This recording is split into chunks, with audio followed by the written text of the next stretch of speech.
तो सर ये लिवर की जो फिजियोलॉजी है ये क्या है, इस बारे में ज़रा मेरे नाज़रीन को बताइए। जी बिल्कुल, लीवर क्या है और लीवर की फिजियोलॉजी का इस पर बात करते हैं। जी, लीवर इंसानी जिस्म का एक बहुत वाइटल ऑर्गन है और इसके अगर साइज़ की बात करें 1.5 किलो से लेके 2 किलो के दरमियान एक नॉर्मल साइज़ होता है। लेंथ की बात करें तो 12 से 15 सेंटीमीटर इसकी लेंथ है और अगर इसकी हम विड्थ की बात करें तो 7 से 10 सेंटीमीटर इसकी एक नॉर्मल एडल्ट लीवर की बात हो रही है। अच्छा, आते हैं इसके फंक्शन या फिजियोलॉजी की तरफ। अच्छा, फंक्शन तो इसका जो मेन फंक्शन है वो फिल्ट्रेशन का है या उसको मतलब जो है डी फिल्ट्रेशन है।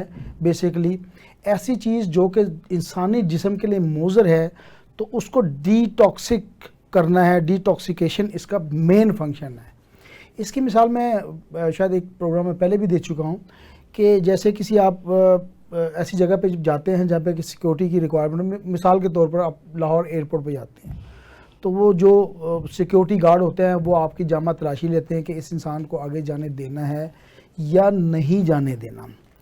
तो ये तो इसका मेन फंक्शन यही है। इसके अलावा 500 किस्म के ये फंक्शन सर अंजाम देता है। तो डिटॉक्सिकेशन इसका पहला फंक्शन है। इसके अलावा मेटाबॉलिज्म ज़ाहिर है वो भी उसी में आ जाएगा। निज़ाम इंसान के जितने मामला आता है मेटाबॉलिज्म के, जितने हमारे फैट मेटाबॉलिज्म है, फिर बाइल मैनेजमेंट है, उसके बाद हार्मोन मैनेजमेंट है। तो ये वो मेन फंक्शन है जो लीवर सर अंजाम देता है और इसके काम ही यही है कि जिस्म के जो ज़रूरी अज्जा है वो जिस्म को स्टोर करके मुहैया किया जाए। मिसाल के तौर पर फैट मेटाबॉलिज्म में ये ग्लाइकोजन को स्टोर करता है। स्टोरेज, जिस तरह आपके घर में डीप फ्रीजर होता है या फ्रीज़र होता है तो आप चीज़ें महफूज रखने के लिए स्टोरेज करते हैं और जब आपको इस्तेमाल करनी तो निकाल लेते हैं। बेऐन ही लीवर भी ये फंक्शन सर अंजाम देता है। जैसे जिस्म को ग़िज़ाई ज़रूरियात पड़ती हैं तो फ़ैट ग़िज़ा की सूरत में वो बर्न होता है, सेल में रिलीज़ होता है, बर्न होता है और वो एनर्जी में कन्वर्ट होता है। तो ये इसके मेन फंक्शन है और ये इसकी फिजियोलॉजी है। जी डॉक्टर सलीमुद्दीन मंसूर, जी, आपके ख्याल में ये डॉक्टर साहब ने फिजियोलॉजी बताई लीवर की, इसकी थोड़ी सी पैथोलॉजी पे भी रोशनी डालें। जी बिल्कुल, जिस तरीके से लीवर की फिजियोलॉजी उसका फंक्शन है। अब पैथोलॉजी जो हम अपनी मेडिकल टर्मिनोलॉजी में ऑर्गन के बीमार होने को हम कहते हैं, यानी कि समझ लें कि जिगर जब हमारा ख़राब हो रहा है, थका गया है, कमज़ोर हो गया है, उसमें कोई बीमारियां आना शुरू हो गई, हम उसको कहना शुरू होते हैं मेडिकल टर्मिनोलॉजी के अंदर कि लीवर की पैथोलॉजी करो कि इसके अंदर कौन कौन सी बीमारी आ रही हैं। और लीवर से लेके मैं चंद मुख्तसर छोटी छोटी बीमारियों का जिक्र करता हूँ, जिसमें से यरकान जॉइंटिस आ गया, हेपेटाइटिस की और कैटेगरीज आना शुरू होगी, ABCD तक गया। जी। फिर इसके बाद फैटी लीवर आना शुरू हो जाता है, फिर लीवर का इनलार्ज आना शुरू होता है। लीवर सिरोसिस वो तो एंड में चले थे, लीवर साइरोसिस, लीवर कैंसर आना शुरू हो गया, जिसकी वजह से हम कोई ट्रीटमेंट इसको नहीं कर पाते कि सबसे ख़तरनाक स्टेज जो कहते हैं लीवर साइरोसिस के आना शुरू हो गई कि जिगर का ख़त्म बिल्कुल ही एंड आना शुरू हो गया। ये सब चीज़ें ये डिफ़ाइन करती हैं कि इसको हम कहते हैं कि लीवर पैथोलॉजी। आपके सवाल का ये जवाब। जी सर, इससे आगे थोड़ा सा आगे चलते हैं। पहली स्टेज में होता है जिसको आम कॉमन लोग मेल फीमेल अल्ट्रासाउंड करवाते हैं तो डॉक्टर कहते हैं जी आप तो फैटी लीवर है आपका। तो अक्सर हर चौथा, तीसरा, चौथा, पांचवा बंदा आजकल के दौर में फैटी लीवर का पेशेंट है। तो ये फैटी लीवर जो है ये कैसे हो जाता है? जी, बड़ा अच्छा सवाल डॉक्टर साहब। और इसका जवाब तो ये है कि जैसा आपने कहा हर चौथा पांचवा, मैं कहता हूँ कि हर तीसरा बंदा, 30% of the population of the world has the fatty liver. ठीक है। अच्छा, in the world, in the Pakistan नहीं, इन द वर्ल्ड। पाकिस्तान में ये रेशो ज़्यादा हो सकती है, मेरे पास सेंसेस नहीं है, लेकिन ऑब्वियसली ये कम नहीं होगी, ज़्यादा ही होगी जो हमारे हालात चल रहे हैं। मतलब फैटी लीवर में ज़ाहिर है फ़ैट का किरदार तो अपनी जगह मौजूद है। जब एक्सेसिव फ़ैट होते हैं और फैट्स ज़्यादा हो जाते हैं, उसको अब्जॉर्व करने की या उसको बरूए कार लाने की या एनर्जी की सूरत में रिलीज़ करने की, स्टोर करके जब लीवर की कैपेसिटी आउट होती है और उस कैपेसिटी से 5% से 10% ऊपर जाते हैं फैट्स, तो होता क्या है कि ये जो लीवर है वो फैट्स जो अंदर स्टोर करने की सलाहियत होती है वो बाहर स्टोर करना स्टार्ट कर देता है। तो वो लीवर के दाएं बाएं और खाली जगहों पर, इवन के एब्डोमिनल कैविटीज़ में भी ये स्टोर होना स्टार्ट हो जाता है। उसकी वजह से पेट इंसान का निकल आता है। तो आप वाली जैसा बात कि जैसा कि हाँ वैसा कि जैसा कि हम और आप बिल्कुल ऐसे ही। तो इसमें ज़रूरी नहीं कि फैटी लीवर हो, इसमें बदअदलियाँ बदखुराकियाँ, ज़ाहिर है इसका ताल्लुक प्योर लाइफस्टाइल से है। जब फैटी लीवर की वजूहात में दो वजूहात बड़ी, एक अल्कोहलिक कहलाती है और एक नॉन अल्कोहलिक कहलाती है। पाकिस्तान में 99% तो नॉन अल्कोहलिक होगी, और नॉन अल्कोहलिक की वही वजह है कि एक excess of everything is bad वाली पोजीशन है। 70 सीसी मोटरसाइकिल पे आप 1000 सीसी का बोझ डालेंगे, अल्टीमेटली उस बाइक का, उस सिस्टम का इंजन बैठेगा, तो बिल्कुल ऐसे ही होता है। और आपकी बात बिल्कुल बजा है। तो हर तीसरा चौथा, अगर 30% है तो समझे कि 3.5 यानी कि 3 से 4 लोग इसमें, 3.5 हर तीसरा या चौथा बंदा इसमें इन्वॉल्व है। और मैं अगेन टेलिंग यू, दो वजूहत मैंने बताई, अल्कोहलिक और नॉन अल्कोहलिक। ये जो नॉन अल्कोहलिक है ना, ये तो आपके अपने गुनाहों का मतलब अमाल हैं। गुनाह मैं इसलिए कह रहा हूँ कि जंक फूड, लाइफस्टाइल, उससे ताल्लुक़ है।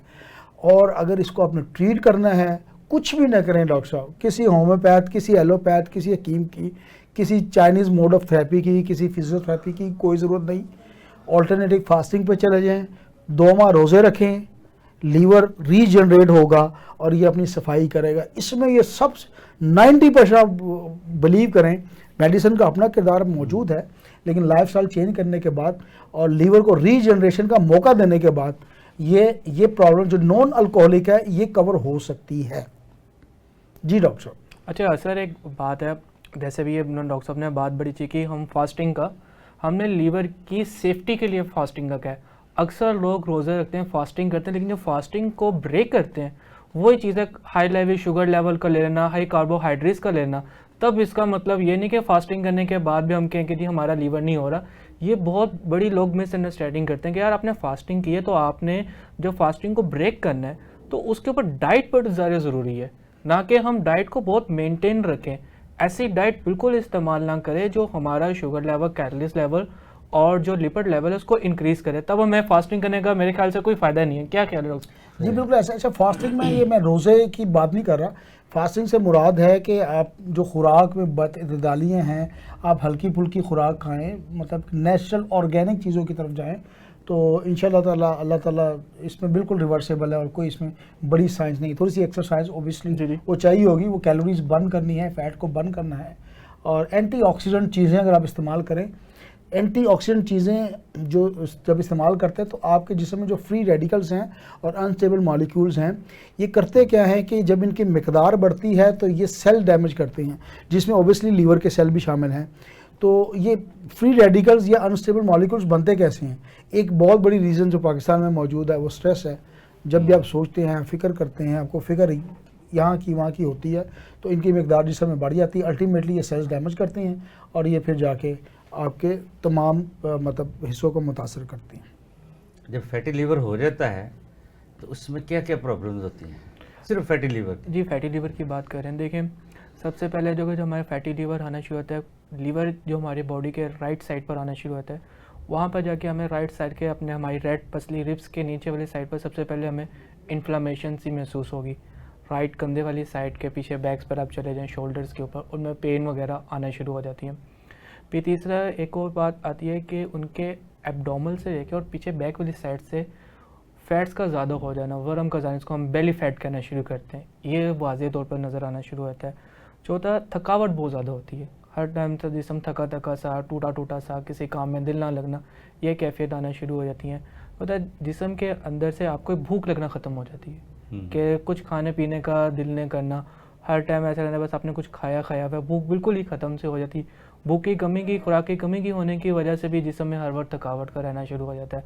फिर इसके बाद अक्सर लोगों के ऊपर फैटी लीवर के साथ साथ हाथों पैरों में ना खारिश होना शुरू होती है, निचले हिस्से में, तलवियों वगैरह में। अक्सर लोगों के अंदर फैटी लीवर के अंदर जाने पे इचिंग का मसला भी आना शुरू हो जाता है।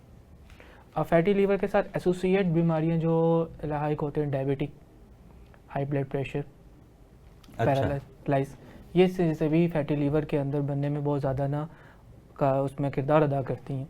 जी डॉक्टर साहब, आपके पास पेशेंट आ गया, सिम्टोमेटिकली वो आपको बता दिया, रिपोर्ट्स उसने आपको बता दी, अब आपको कंफर्म है कि ये पेशेंट फैटी लीवर का पेशेंट है। अब आपने उसमें से निकालना है, कॉन्स्टिट्यूशनल मेडिसिन भी निकालनी है, उसका मेज़म भी निकालना है, उसकी सिम्टोमेटिकली मेडिसिन भी देखनी है, तो कैसे आप डील करेंगे? बड़ी इसलिए तरीके से उसमें कौन सी कोई मुश्किल बात आ जाती है? सर बताएं ना, नाजरीन को सबसे बताएं ना, हमें तो पहले पता तो है। आपके लिए बड़ा आसान काम है ना, हमारे जो लेमैन ये प्रोग्राम सुन रहे हैं इसमें उनके लिए बड़ा मतलब इश्तियाक रखते होंगे वो सुनने के लिए। क्या मतलब क्या सिम्टम होंगे, कैसे कैसे सिम्टम लेंगे, और कौन कौन सी मेडिसिन एडवाइस कर सकते देखिए हैं? सर, फलां सिम्टम हो, फलां मेडिसिन, फलां है, फलां है, फलां है। देखिए अगर सबसे पहले हमारे पास कोई पेशेंट आ रहा है, मेल आ रहा है, हमने उसकी डायग्नोसिस की सारी रिपोर्ट्स वगैरह की, अल्ट्रासाउंड रिपोर्ट ने कह दी कि जी आप आना शुरू हो गए फैटी लीवर के पेशेंट। अब होम्योपैथिक डॉक्टर्स जो पेशेंट से केस स्टडी करते हैं वो उनसे पहले उनकी रूटीन पूछेगा कि आप क्या काम करते हैं, आपके ज़्यादा अगर बैठने के वाले का काम आ रहा है जिसकी वजह से आपका वर्किंग पेशेंट आपके पास आया, आप जी। बता, आप क्या पूछ रहे हैं? उससे पूछना है सबसे पहले कि आप अपना उसमें रूटीन की उनसे कुछ बातें कि आपका उठना खाने पीने की रूटीन वगैरह क्या है, कि आप कोई ऐसी चीज़ें तो नहीं इस्तेमाल करते जैसे कि नशा इसको हम अल्कोहल। थोड़ा सा तकसीम कर लेते हैं। एक पेशेंट आता है, आप बताइए आप क्या करते हैं, आपकी एज क्या है, और आपका nature of business, nature of job क्या है। जी जी वो कहते हैं जी कि मैं ऑफिस में क्लरिकल जॉब पे हूँ और मैं 10 घंटे डेली बैठता हूँ। जी एक कहता है जी मैं कंप्यूटर का काम करता हूँ और मैं रात तक 15 घंटे रोज़ बैठता हूँ। यानी कि अगर इस तरह के पेशेंट आते हैं, तो तीसरा मरीज़ फैटी लीवर कहता है, वो स्मोकर भी है, ड्रिंकर भी है, गोश्त का बड़ा शौकीन है। तीसरी टाइप पे अयाश टाइप आदमी भी माशरे में है, जुआरी है, वो भी बुक लगाता है, वो भी ज़रा डॉक्टर के पास से सब ने आना है। जी जी ये 3 कैटेगरी में जब पेशेंट आएगा तो फिर आप क्या करेंगे? देखिए सबसे पहले दो में तो अगर दोनों का बैठने का काम आ रहा है ज़्यादा, उनके अंदर सबसे बैठना, टाइपिंग रेडी करना या सबसे पहले वैसे उनसे कहेंगे फीस जमा कराएं डॉक्टर साहब की ताकि आगे कोई बात बने। नहीं, फीस तो जमा करा के आएगा ना पेशेंट। जी, वो वो रिसेप्शनिस्ट सबसे कर पहले देगा। सबसे पहले तो फीस का तकाजा अच्छा, इसके अंदर हमारी जो नेक्स्ट फॉर्मिका मेडिसिन है वो बहुत अच्छा रोल किरदार अदा करती है। फिर इसके साथ लाइकोपोडियम है शुरू होती है, वो बहुत अच्छा किरदार अदा करती है। कार्डिया से नक्समिका का सिम्टम तो आ गया, लाइकोपोडियम किस सिम्टम पे देंगे आप? लाइकोपोडियम सर उस सिस्टम पर देखते हैं कि वो जिगर की सबसे बेहतरीन वर्किंग के लिए मेडिसिन आना शुरू हो जाती है कि अगर आपको राइट साइड पर पेन वगैरह आना शुरू हो जाती है, फिर उसके ऊपर से लीवर के और भूख वगैरह का नींद लगना, आपके ऊपर से स्टमक के स्टमक सिम्टम्स उसमें लाजमी आना शुरू होते सबसे हैं कि ज्यादातर है उसमें गैस्ट्रिक का। आपका डाइजेस्टिव सिस्टम आपका जो वीक होना शुरू होता है ना, इसके अंदर नेक्सफॉर्मिका और लाइकोपोडियम का कॉम्बिनेशन बड़ा अच्छा अभी रिजल्ट देता मैं है। एक वाकया आ गया है इत्तेफाक से आपकी सिख बात साहब बना रोककर। सुनाइएगा, बाकी खैर है। तो एक हफ्ता पहले की बात है कि मेरे क्लिनिक पे मुझे एक कॉल आती है कि सर मैंने आपको चेक करवाना है। मैंने उसको टाइम दे दिया कि आप 9 बजे आ जाए। 9 बजे वो लड़का आ गया मेरे पास। तो मैंने उससे सिम्टम लिया, क्या हुआ है?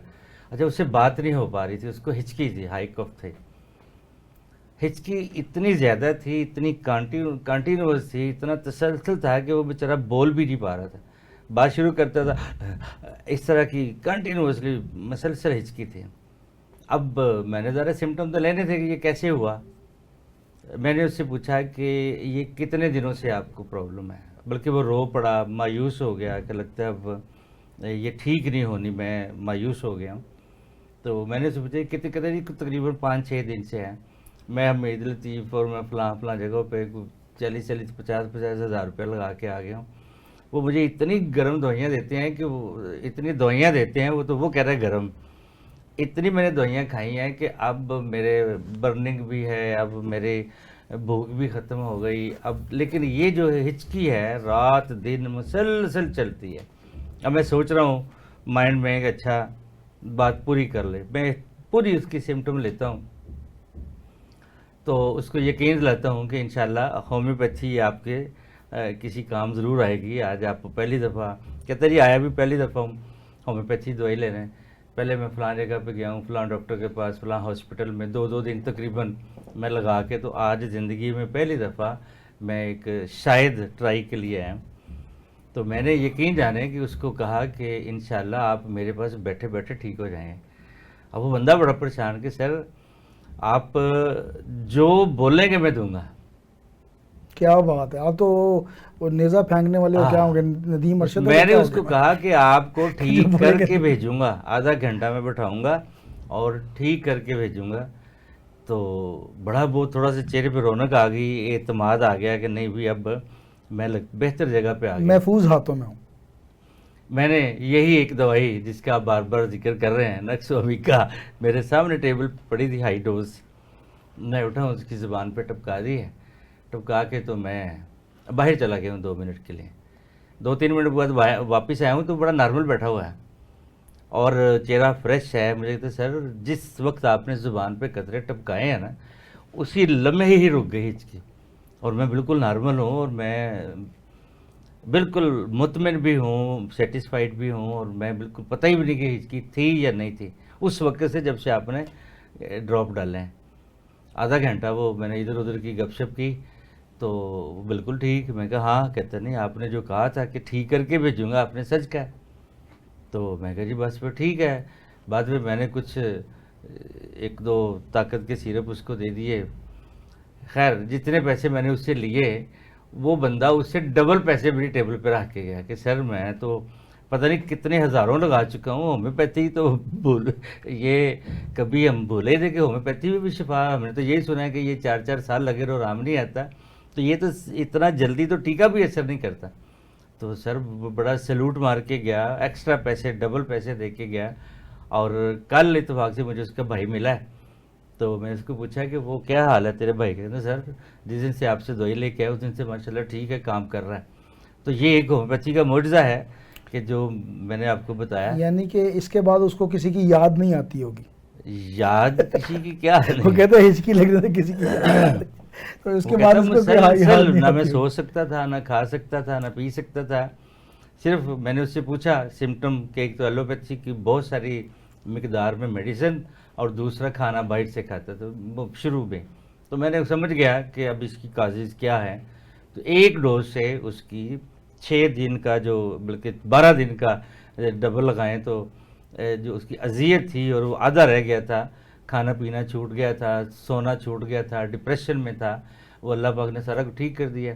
इसको कहते हैं होम्योपैथी के, कि होम्योपैथी ये फन भी है, होम्योपैथी साइंस भी है और मैजिकल भी है। होम्योपैथी एक मैजिकल भी है और मोर्जात भी हैं। ये अल्लाह ने होम्योपैथी को बनाया हुआ है। आप अपनी बात जारी रखें। अच्छा, अभी हम जैसे उसके ऊपर बैठने के ऊपर बात उस पर चला गया कि अभी जैसे भी हम बात करते हैं जो पेशेंट है बैठे रहने अकाउंटिंग का काम है टैबलेट की, उसमें मैंने बात की नक्सोमिका और लाइकोपोडियम की बात करना शुरू होगी, क्योंकि ये दोनों ब्रायोनिया भी है, ब्रायोनिया आना शुरू हो जाती है। क्योंकि अगर उनको कॉन्स्टिपेशन रह रही है, मोशन सही तरीके से नहीं आ रहा, डाइजेस्टिव में मसला आ रहा है, तो उसके लिए ब्रायोनिया बड़ा अच्छा काम करना इस्तेमाल शुरू होती है। चाइना भी बहुत अच्छा इस्तेमाल इसके साथ देती है, क्योंकि चाइना हमारे अंदर से खून को सफाई करने में, फिल्ट्रेशन में बहुत अच्छा इसका किरदार आना शुरू हो जाता है। इसके साथ आना शुरू होती है चैलिडोनियम, जो लीवर के अंदर इन्फ्लेमेशन आना शुरू होगी, सूजन आना शुरू होगी, उसके अंदर बहुत ज़्यादा ना कारामद दवाई आना शुरू हो जाती है। ये वो मेडिसिन आना शुरू होती हैं जो लोग अक्सर सिटिंग वर्किंग ज़्यादा करते हैं। सी से शुरू होती है जी, कार्डियस, वो तो बेहतरीन मेडिसिन आना शुरू होगी। फिर सी से एक और आना शुरू, चुरेंथ्रस, जो आगे से लीवर को प्योरीफाई करती है, ब्लड को इतना फिल्टराइज करना शुरू हो जाती है। बी वाली दवाई रहेगी, वो भी बोल देते आगे मामले खत्म। आप बोल दे आपके, क्योंकि ये मैं क्या बी वाली भी बोल देना कि मामले ही खत्म हो। ये टॉपिक मैंने इधर ही क्लोज करना है, तो इधर ही आना, आगे नेक्स्ट पे जाएंगे। वो आप बता देना ज़्यादा बी वाली। बोले आप बोले।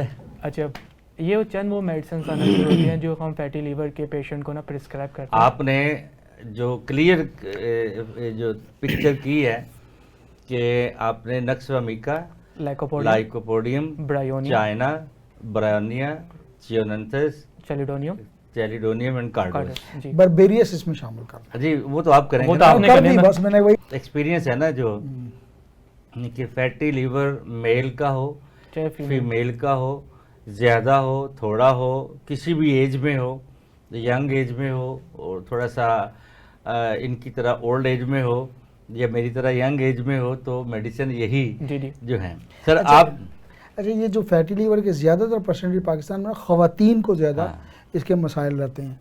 अब इसमें कुदरत है या बैठना है, बैठना और खाना भी ज़्यादा है। वो ख़वातीन स्पेशली जो कि वो फूड पांडा पे लगी हुई, यानी कि घर में पकाई का काम कम है, तो उनको ये ज़्यादा इसमें परसेंट ख़वातीन फीमेल को ज़्यादा 60% ख़वातीन और 40% मर्दों में पाकिस्तान में ये रेशो मौजूद है।